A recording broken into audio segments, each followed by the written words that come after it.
Live from the SABC's Auckland Park studios, welcome to this evening's episode of The Watchdog. My name is Vuyo Mvogo. On the show this evening, I do not intend to resign of my own accord. Light at the end of the tunnel, business, labor and political party leaders on Eskom's woes. Kingmakers give an update on coalition negotiations among political parties that want to form governments where no single party won an outright majority. We also speak to a struggle stalwart who's at the forefront of a civil society initiative that's about shining the spotlight on corruption. All that and more in tonight's edition of The Watchdog, which starts right now.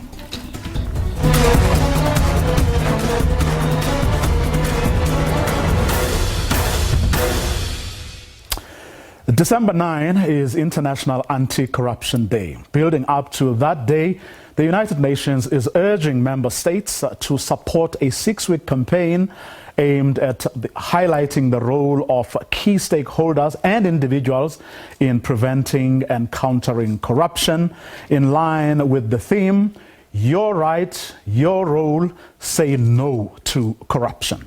Now, several South African civil society organizations yesterday held a media briefing at the Constitutional Hill, not only to launch their anti-corruption week activities, but also to encourage public activism around this issue.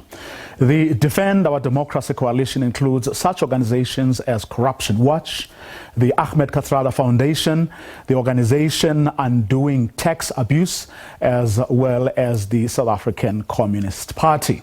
Joining me now is the coalition's convener, Reverend Frank Chikane. Good evening, Reverend. Thanks very much for your time. Perhaps you may want to take us back to how you got together as these organizations to lead this initiative. Yeah, thank you very much. And thank you to your listeners and those who are watching the program. Let me just say that it was a privilege to bring together South Africans at a critical time in our history, March this year, to deal with the threat to our democracy. And the source of this threat really comes from corruption. And that people we elected to lead us, people who were entrusted with positions of responsibility in government and also those in the private sector, were colluding to capture the state away from the people who elected it, to serve their own personal interest and enrich themselves. And when they were threatened with arrests through the commissions and investigations, they then wanted to pull down the country and defy the state, defy the judiciary, and refuse to subject themselves to any lawful process. They were beginning to even organize militia to protect themselves.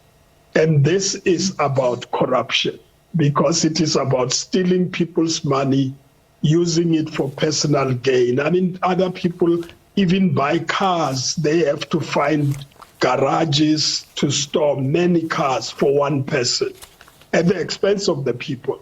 I think that's what we came together, and there were 337 leaders who came together across the board, and 70 organizations signed up to the launching statement. And today we have got all the groups that deal with corruptions working together. That's why yesterday we came together to launch this 1 week against corruption from the 3rd to the 10th December, and would like to mobilize the whole of the country to stop this rot. Here's something you said yesterday, which captured my imagination. We cannot be overwhelmed by corrupt people. We need to overwhelm them. We call on every South African to make dealing with corruption their project.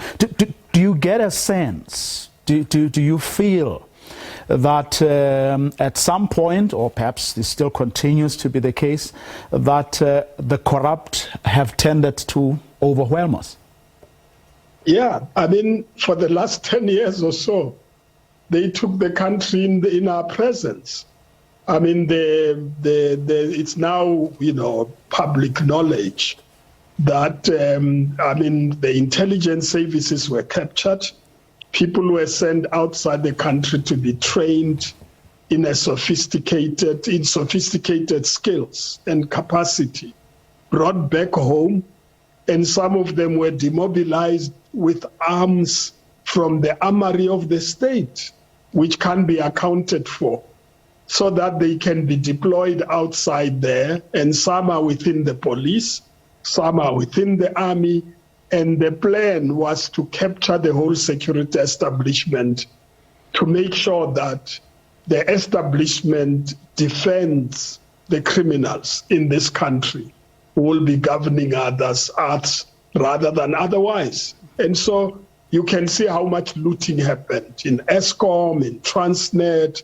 We were all there. It happened. We were overwhelmed. The whistleblowers who came out are being killed. Some of them are leaving the country because of fear. Some of them have lost jobs. Private sector is not prepared to give them jobs because they want to play on the safe side, which means we fear criminals. And the health, official who got brutally killed. I mean, how do you kill a woman the way in which they killed her? And it is purely to ensure that evidence doesn't come to court. And I think that's really the issue. I mean, there's a point at which when the failed insurrection happened, that many of us lives were at risk. And we felt it at that point. But we needed to mobilize the people. That's why I called for South Africans to act as the last line of defense, which they did in July. And we are now reaching a stage where the people of South Africa need to take control.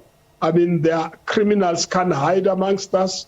Anybody who commits a fraudulent activity in a State Department will be known by a number of people. We're calling on people to stop fearing. Let the criminals fear us, rather than us fearing to expose them for what they are doing. And I think that's where we are. The balance is critical. We need to win against these criminals. What do we have? I know that this may be something perhaps people take for granted. What do people have that can be used, to fight this scourge, to expose the well-organized, often well-financed operations that they embark upon to obviously hide what they're doing, but also, to instill fear and even get rid of, kill people who may expose them? What are we taking for granted, but something that is going to ensure that we do actually do the right things and win, against the criminals? I think, it's us, it's the people of South Africa. As I'm saying, there's no corruption that happens without somebody knowing. And if it is state resources, people will know within a department or in parliament or anywhere else.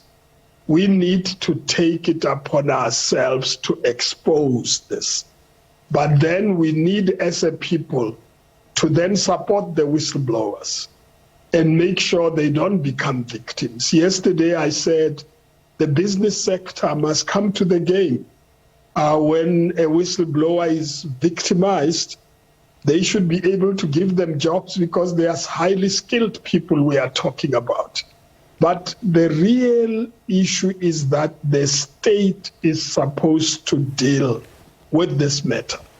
We are supposed to have an intelligence service that would know before the criminal act happens. We're supposed to have the police to arrest these people. We're supposed to have a prosecution authority to make sure they prosecute them. But you see, if the intelligence services are captured and they serve the interest of the criminals, then we will not be able to deal with the criminals. So we need to put pressure on the government to make sure that the criminals are cleaned out of the system and that the intelligence services of the country serve us rather than individuals or political leaders. The Constitution is not structured in a way that you can use the intelligence services for your own purposes. And the Constitution is such that the police must protect us rather than protect leaders who are corrupt. And that's what we need to clean up. And I'm pleased that, the president has appointed this task team to look at the failed insurrection, has appointed Signi Mufamade to deal with the intelligence side of it. And I'm hoping that we will begin to see results that says this is the way in which this machinery was running, and this is the way in which we're going to clean it out and make sure that it is disabled and enable those who are clean within the security establishment to defend us, because that's what the security establishment is about. Let's talk, Reverend, about the week itself, from the 3rd to the 10th of December. What will be happening during that week, and what then becomes the role of the rest of us? Yeah, there are going to be a number of activities that are going to happen. On the 3rd, of course, we'll launch this activity. The way it is structured is that every organization that deals with issues of corruption is expected to organize activities. Some of them are going to be picketing. Some of them are going to be a march to the union building. There's a plan to march to the union buildings. Some of them will be webinars, because we need to educate people about this campaign and mobilize people.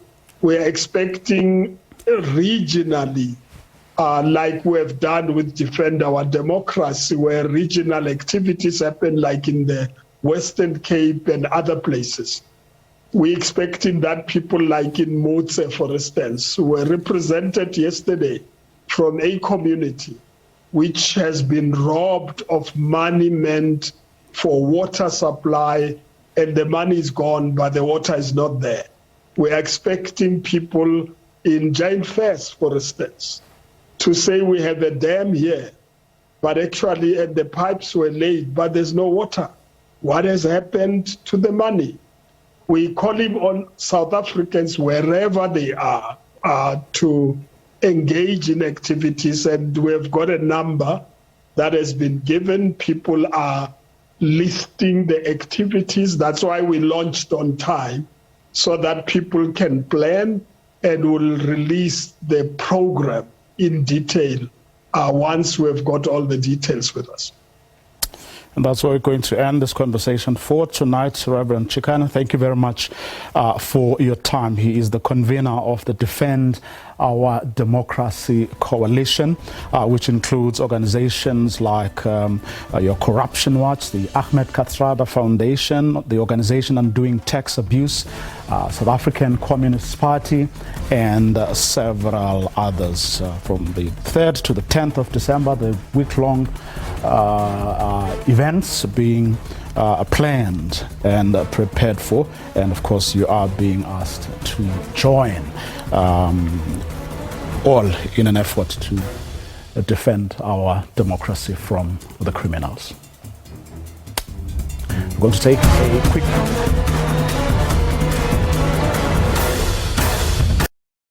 Eskom CEO has put the blame of the current stage 4 of rolling blackouts at the doorstep of all the municipalities that they power utility services, but two.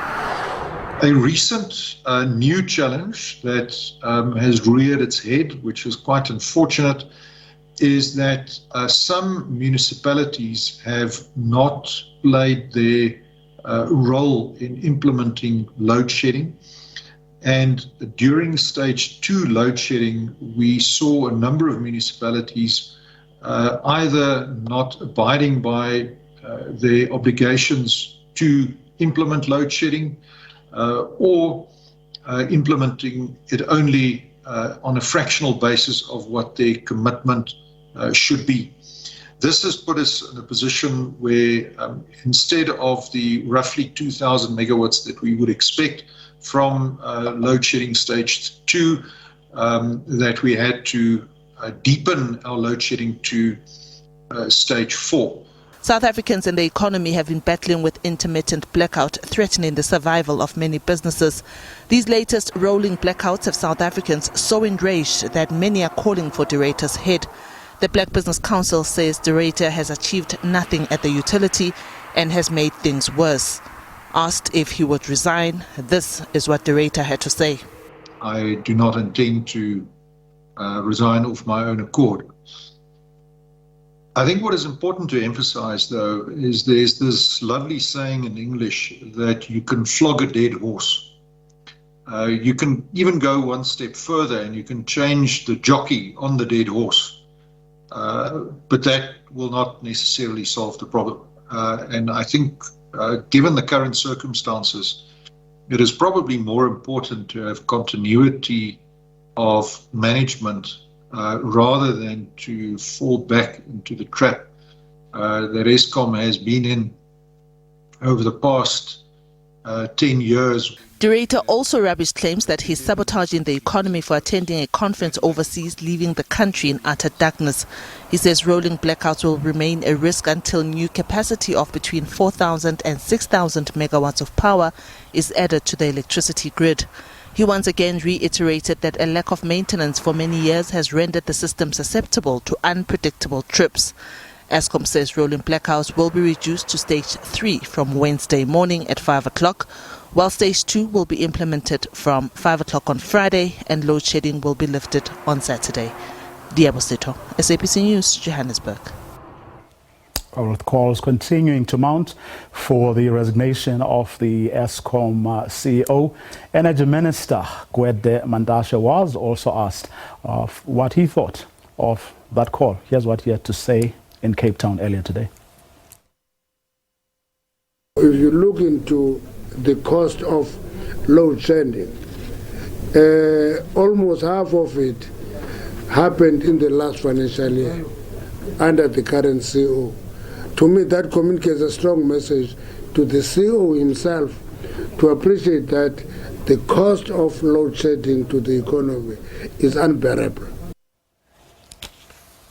Well, someone who actually knows a lot about the cost of load shedding to businesses and to the economy generally is Geraldine Morris, who is an energy and environment policy manager for Business Unity South Africa. Good evening, Geraldine. Thanks very much for your time. And I'm sure you've heard what, the explanations that Andre De Ruyter was giving this afternoon during that media briefing.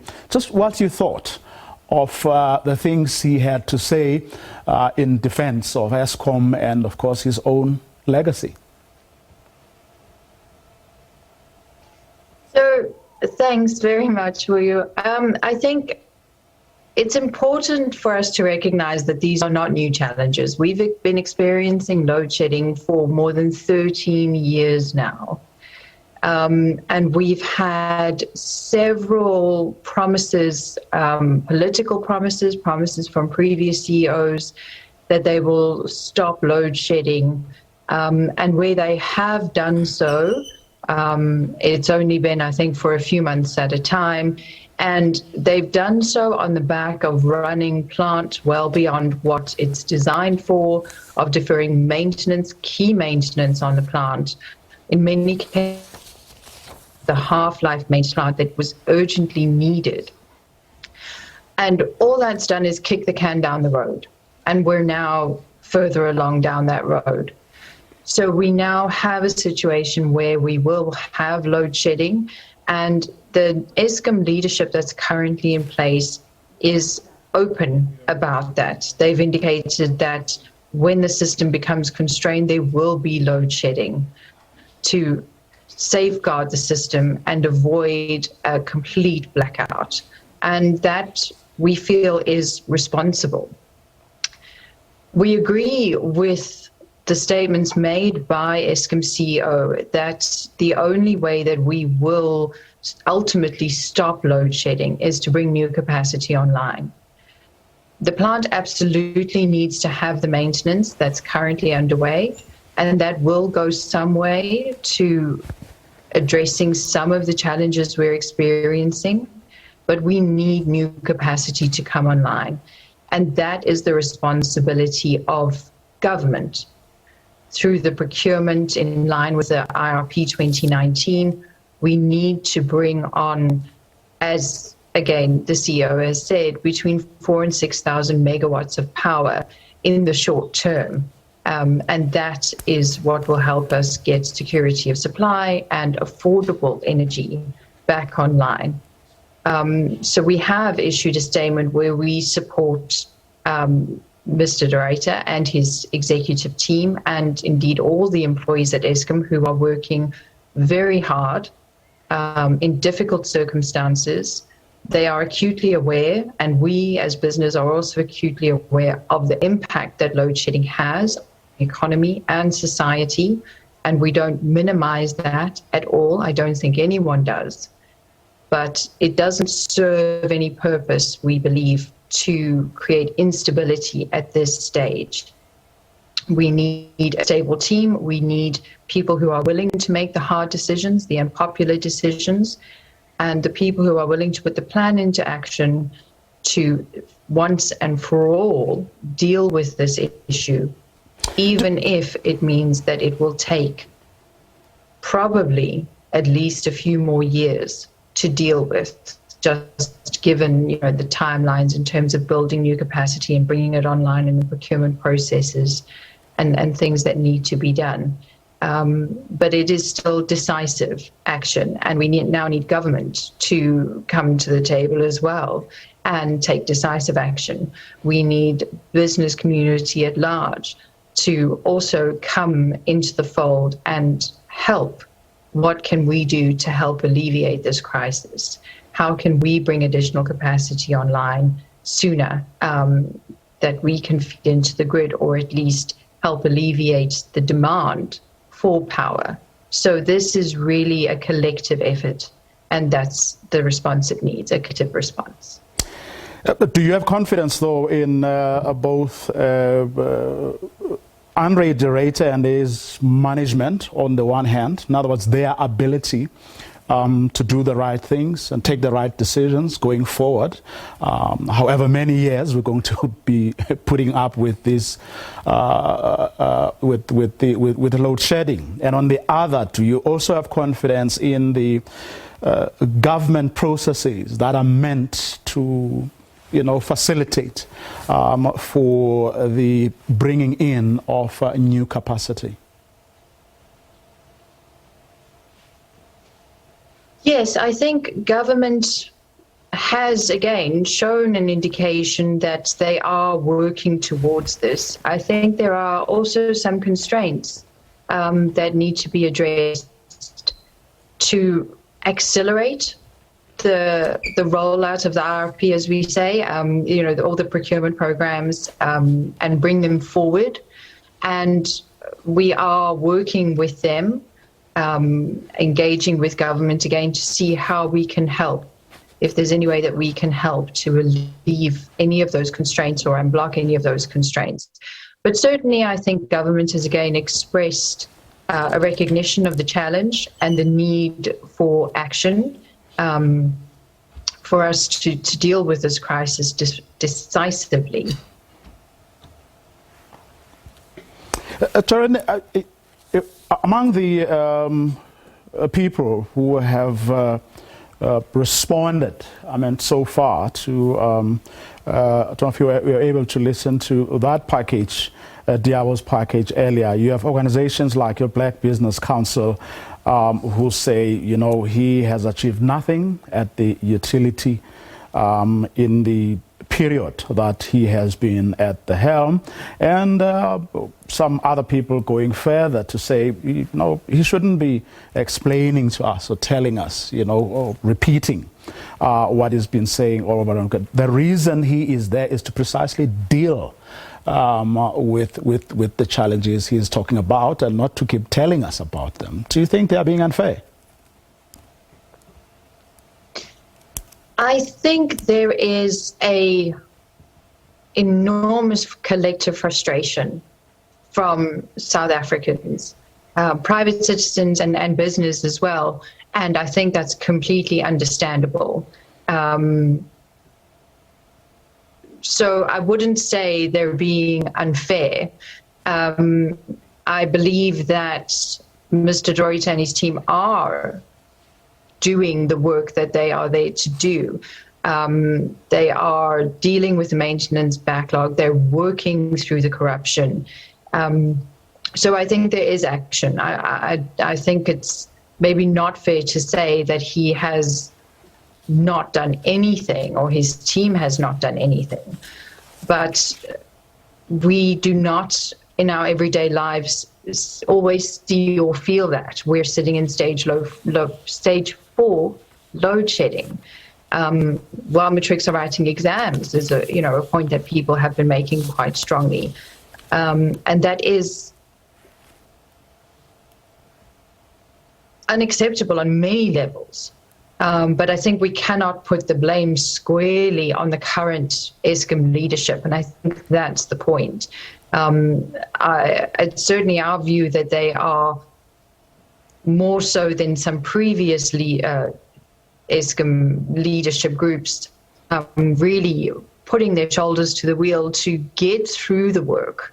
I think the expectation that there will be results in such a short time frame, given how long it took to do the damage to the utility, I think we need to allow for more time. I think we need to face the reality of the situation and accept that this isn't something that can be fixed quickly, and give the team the time to work through what needs to be done to address this properly and definitively. Geraldine Morris, thanks very much for your time. She's the Energy and Environmental Policy Manager at Business Unity South Africa. Let's hear from the workers now. Zwelinzima Vavi is the General Secretary of SAFTA. Good evening, Mr. Vavi. Thanks very much for your time. Your thoughts on what Andre de Ruyter had to say in defense of his management team's record, given the challenges that they say are enormous and are not being helped by your municipalities that don't do the right thing when they're being asked to? Well, he went to address the public today only to insult our intelligence as South Africans. This is somebody who I suspect would have applied to say that he has the key that is going to solve the crisis at Eskom. Big fanfare. Here is a man with all of the solution. And it came in January. We're just few months away from him doing a second year in full charge of Eskom. We knew from the beginning that we are allowing the government, in particular the Minister of Public Enterprise, to pull wool on our eyes in this way. We knew that there were 3 senior black executives with extensive experience in Eskom, who are all highly celebrated engineers, were sidelined in favor of somebody who have dismally failed in 2 deployments that he was engaged with, in Nampeg and in Sasol. We knew that this guy is not qualified. This is a lawyer. being thrown to the deep end, basically, to rescue a company. We agree that was already deep in trouble, and those troubles have been spoken about by South Africans, and we trace that trouble even beyond 1997, when the executives of Eskom would have sent a memorandum to the leadership in government to say, invest now or face load shedding in 10 years. And the leadership at that time simply refused to invest because we argued they had an intention of privatizing Eskom and shortly. And when they couldn't do that politically, they just walked away and leave the entire utility in a large, and indeed it was not even 10 years. We began to experience the load shedding that have now lasted for 13 years. And for 13 years, they're saying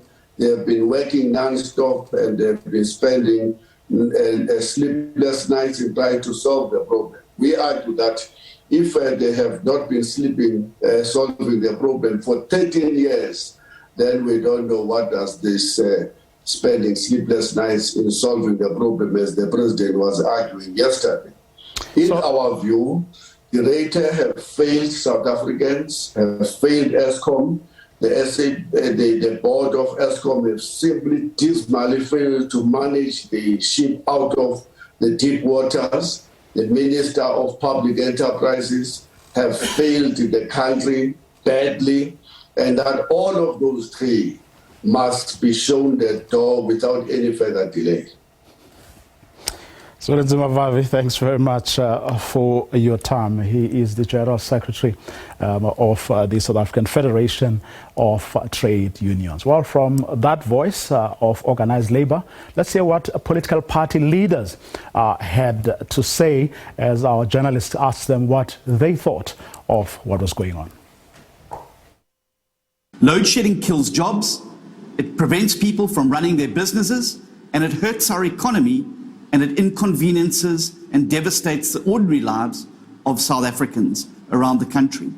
Instead of actually having a president that's dealing with the crisis, showing that he's in charge, he's instead running around the country thanking people for voting for his party, the ANC, the same ANC that has switched the lights off in South Africa. It can't be that in 13 years we are unable to resolve this problem as a country. With so much billions that has been given to Eskom, nothing is happening. New power stations have been built. Nothing is happening to resolve the problem. It becomes clear that there is no political will to resolve the matter. The leadership that we have in government is totally failing to resolve this problem. As a party, we are calling for the dismissal of the CEO, Mr. Director, the entire board of Eskom, as well as Pravin Gordhan as the Minister of Public Enterprise. It is quite clear that Eskom is not playing open cards with the public of South Africa, and the management of Eskom, as well as the minister, must tell us exactly what is the problem with Eskom so that we can be prepared, specifically businesses. The load shedding is damaging the economy and will result in job losses. It is totally unacceptable that there was enough electricity for the election and then suddenly thereafter we moved to stage 4 of load shedding. I think also it's high time that Eskom board is dissolved because they failed in their mandate to ensure that we've got enough electricity, we've got enough energy to take care of us as the country. We cannot continue like this when people are failing in their responsibilities but nothing is done.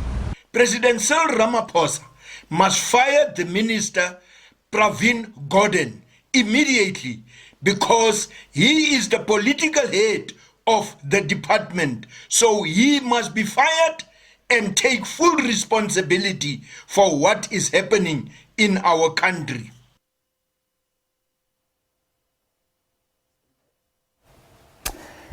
When we return, Kingmakers give us an update on coalition negotiations among political parties that want to form governments where no single party won an outright majority.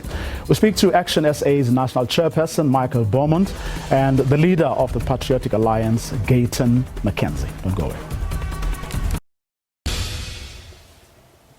Well, let's get to that conversation now. Coalition negotiations among political parties are going on where in municipalities where no party won an outright majority, and two of the political parties we're speaking to now, Action SA and the Patriotic Alliance, are involved in these negotiations.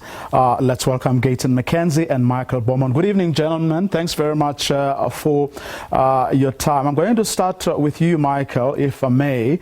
I saw earlier your leader, Herman Mashaba, talking about some of the concerns that he has. What for you would signify progress? Because from what he said, it didn't look like there had been a great deal of movement. Yeah, and thank you, Vuyo. I think really it's got to be the case now that political parties put residents first in their agenda and engage one another in a good faith basis, that they don't delay, they don't play political gamesmanship or one-upmanship, and there really needs to be engagements that put residents first.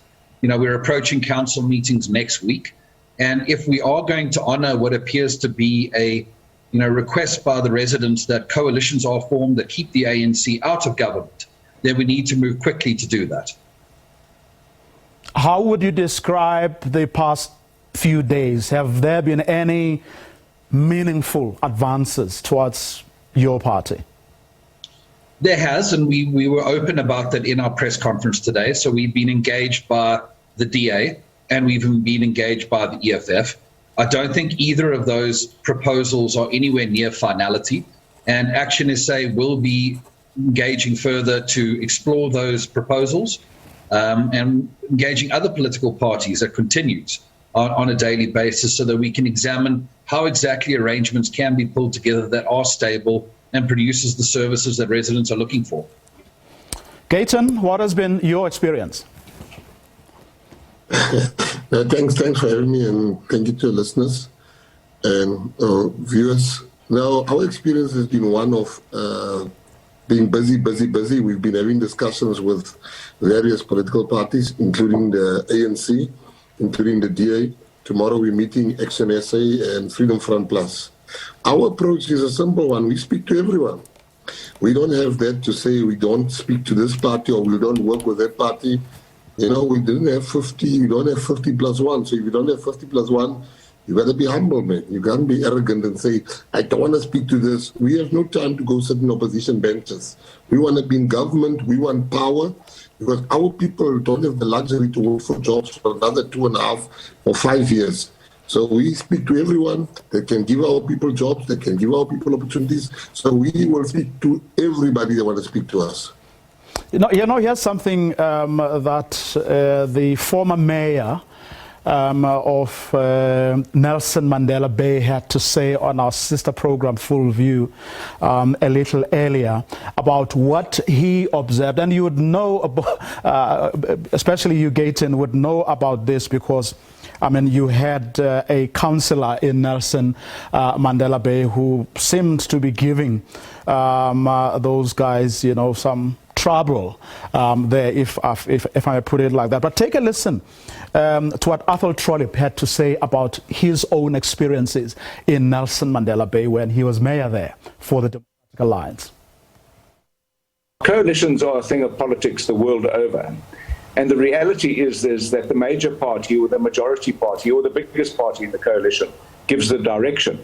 Small parties in South Africa don't want that. They believe that they have equal status or standing, which is actually fallacious. Because, you know, I've never ever seen anything that's been successful that's led by its tail as opposed to a head. And in legal firms, for example, you have partners. You have junior partners and senior partners. And I often used to tell my three partners, the UDM, COPE and the ACDP, yes, they have equal standing on the mayoral committee. but they do not have equal standing in the coalition, because if it wasn't for them in the coalition, the DA couldn't have put a coalition together, obviously. But we needed 4 votes. If it wasn't for the DA's 57 votes, they most certainly would not be part of government. There's this idea of a false illusion of grandeur of the smaller parties that believe because they are the kingmaker, they can determine who will be the most senior person in the coalition, and that just does not work. Gayton, what do you think of Athol Trollip's comments there? That's why we fired him, for the type of thinking that he has. We fired him for that very same reason, that type of arrogance. You see, the parties that, when in a coalition, you need 50%. And if you don't have 50%, behave like a person with 50%. You can't come here with, no, this is my principles. You must only come with proposals because you don't have 50%. The people that think like Athol Trollip and the likes should make sure that the voter don't reject them. The reason they need coalition partners, if you need R1 to go into a bathroom and you have 99 cents and I have the the 1 cent, I am very important to you. So don't come and tell me, no, you must behave in a certain way. No. That they'll never see with the PA. We've had a discussion with the DA on Monday. We saw the very same attitude, the very same one. And I even told the one lady that you're the poster girl for white privilege, the way she was speaking to us. And this is the type of arrogance. That's why coalitions don't work. Coalitions, you should treat people in a respectful way. You should be humble enough to understand that you don't have 50%. So in our approach to coalitions, you don't come to the PA and say, you have to sign this document. This is how this coalition is going to work. No. We're not desperate. Michael, I'm keen to know what your view is on the issues that Athol Trollip was raising. That you've had this experience alongside Herman Mashaba in Johannesburg. Do you think smaller parties often overplay their hand, as Athol Trollip was suggesting? I think sometimes they do, Vuyo, but I also think sometimes the bigger parties overplay their hands as well. I'm someone who has respect for Athol Trollip as an individual, but in this particular instance, I will disagree with him. And Nelson Mandela Bay was hardly the model of stability in the coalition government. I think it was the first to become unstable after 2016. But, to take the analogy that Gayton was using, I can tell you firsthand the amount of times that budgets were passed in the city of Johannesburg by a single vote from a single party, a one-seat party. And, we had many people back then who would say, that party is not important, they're just one seat. But that party passed the budget. It was the difference between service delivery or not service delivery. And ultimately, the thing that's missing in Athol's analogy there are the residents. That's a party-centric analysis. We're bigger than that party. We're a senior party. They're a junior partner. That's not the kind of language that the residents are looking for. I think people are looking for language that is about putting them and service delivery at the heart of the agenda. And who leads those arrangements has to be about that. Gayton, what was your experience with not the DA now? You've spoken about Athol Trollip and your experiences there, and what you subsequently did with the ANC and others. But what has been your experience with the ANC? Well, I think the ANC is really for us where we are sitting. I think if there's one party that the ANC is wronged, it was the PA. In Johannesburg, our one seat gave them power, made them kick out the DA and the EFF. Our one seat that we had then, we don't have one seat anymore, but then we had only one. And we gave them power, and then they kicked us out. I think it was on the Tuesday. Luckily, we had recourse, and the next day they kicked out one of our MMCs in Johannesburg. We kicked out 7 of the MMCs the next day because we retaliated at the same time. It was an eye for an eye from the PA. And that's when we put the DA in. We put the DA into power in Nelson Mandela Bay. Immediately after we put the DA into power, the DA now goes and campaign and say, don't vote for small parties. But they were put in power by the PA. vote. But then they go around and say, so our experience with all these parties is that they are bullies. They don't keep their word. They all share. Trollop, I respect him for one thing, is at least articulating what he sees. Most of them, you just see it in the behavior like the ANC. But I must also add that we're dealing now with a different ANC. We're dealing with an ANC that in my 2 days of discussions with them, 3 days, we're dealing with an ANC that realized that, you know what, we got to be more humble. And I don't know, will that come out when we do power negotiation, when we share power? But for now, I can tell you, in coalitions, there is no small party. And we will never be treated like a small party. We will be treated like a party, because any party that calls themselves a big parties don't need coalition partners. If we can understand that, if you are a big party, you don't need coalition partners. The mere fact that you need a coalition partner tells us that you were also rejected by the electorate, that you didn't get what bigger parties get. Bigger parties go into power and they govern.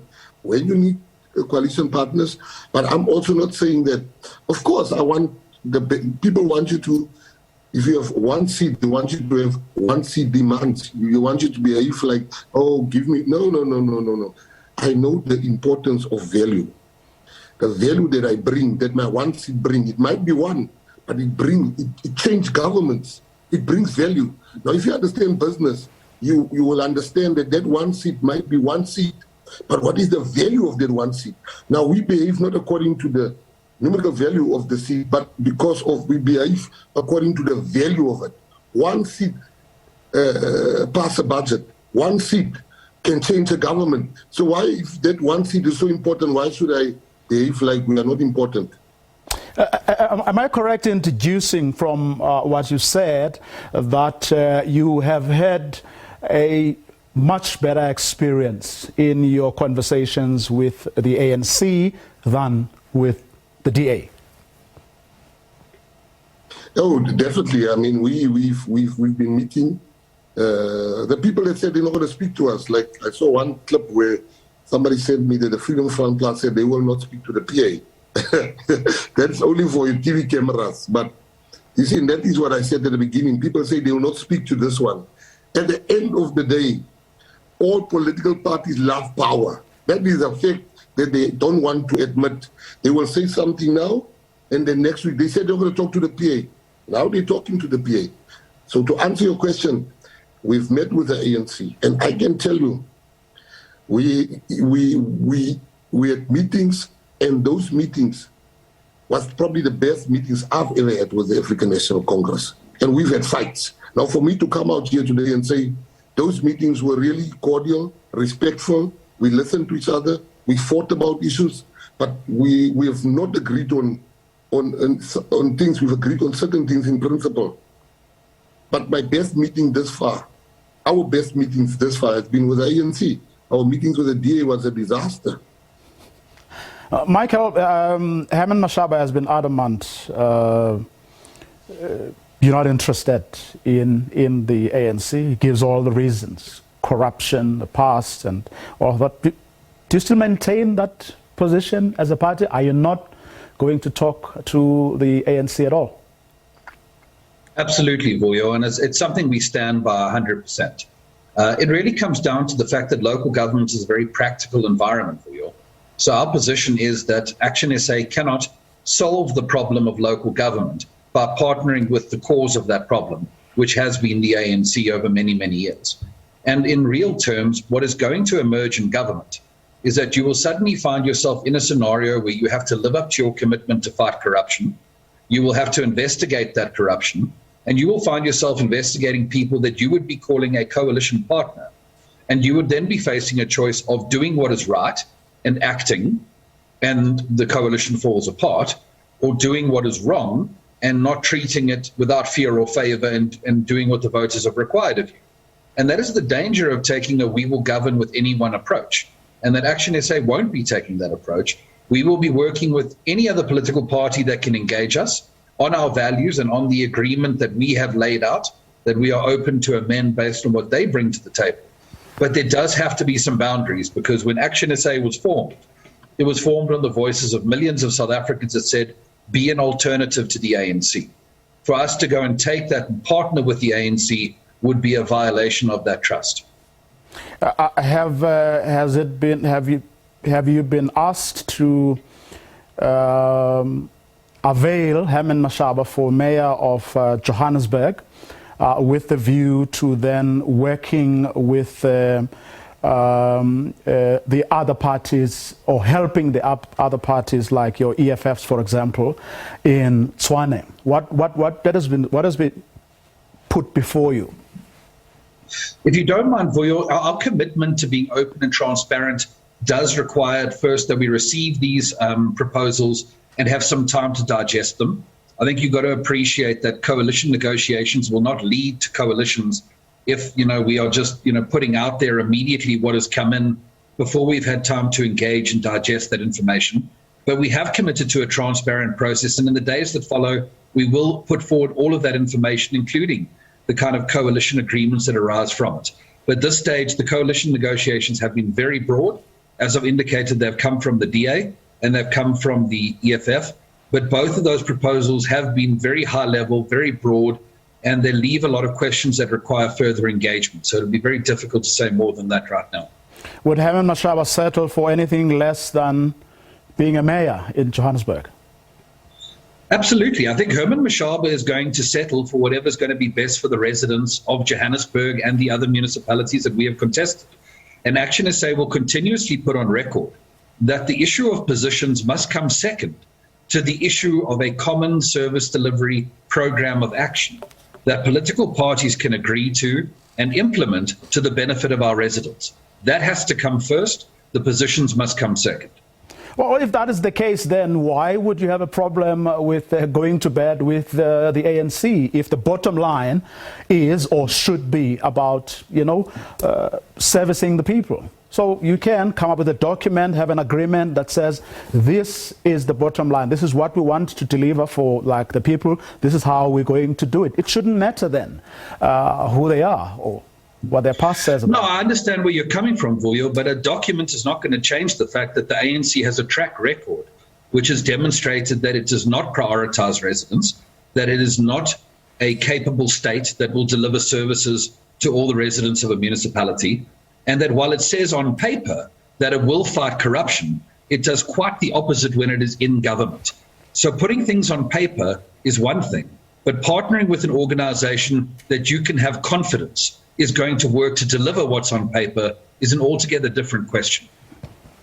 Kayton, you said that, for you, you'd go to bed with anybody.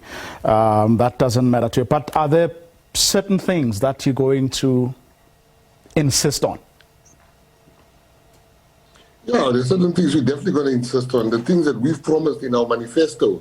If you understand governance and how to govern a municipality like we do, you understand that, you've got the separation of powers, there are laws, there are investigating units in the thing. So anybody want to do corruption should be arrested. We have made promises. We want illegal foreigners to leave the country, and we want them to be arrested. We don't want them to have businesses. We want in our communities, we want them to show their licenses. We want the health inspectors to come. Those are local government competencies. For us, here's the issue. When you go and say, the choice that people like Action SA and ourselves have is that you must now choose between the lion and the tiger, which is the DA and the ANC. I would not want people to start saying, no, the ANC is only corrupt. The ANC is corrupt, but they're not alone corrupt. The DA is equally corrupt. You go to Cape Town and you will see what is grand corruption of the DA. Go and see. The DA is sitting with 18 billion rands in the bank as I'm speaking, but people don't have jobs. They can't even put 1 billion to enable the economy in which is playing to run. They can't put toilets for people, but they're sitting with, they are racist to the core. So when you say, no, I'll work with this one because this one is not right, both of them are not right. So you got to choose which one do you best think you can do what you want to do. Coalitions work. In Israel, they have a coalition. The one is close to Hamas. The other coalition partner hates Hamas. But they're in the same coalition. So sometimes people must not act like we jump in the same bed. No. We sit there, they have the directorates, we have our directorates, they have the thing, and how we structure these things is different. But you know, I don't have the luxury to say, I'm not going to go into government, I'll sit in the opposition benches, while my constituency don't have jobs. They don't know where the next meal is coming from. They don't know if they're sitting for 8 to 10 years without a job. We've got matriculants. So I need to put aside whatever difference or opinion I have of other parties if that is going to give our people jobs. Whoever is corrupt, this country has laws. That person will be brought to book. So we will go with the ANC here, we'll go with the DA there, we'll go with Action SA, because we search for jobs for our people. We don't have the luxury of choosing because we represent people that don't know what they're going to eat tomorrow. So if you steal, you'll go to jail. That's it. We are the only party, when the 500 billion was missing in Johannesburg, city of Joburg, we're the only party that charged officials, ANC officials, that's all. We charged them, the SIU agrees with us, we took that matter to the highest investigating officers in this country. So it doesn't mean when you're in coalition with somebody, you suddenly lose your voice. No, that doesn't mean that. Okay.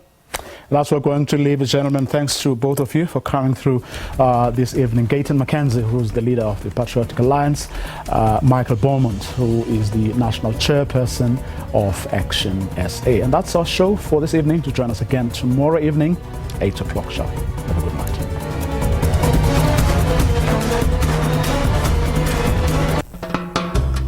You'll be surprised.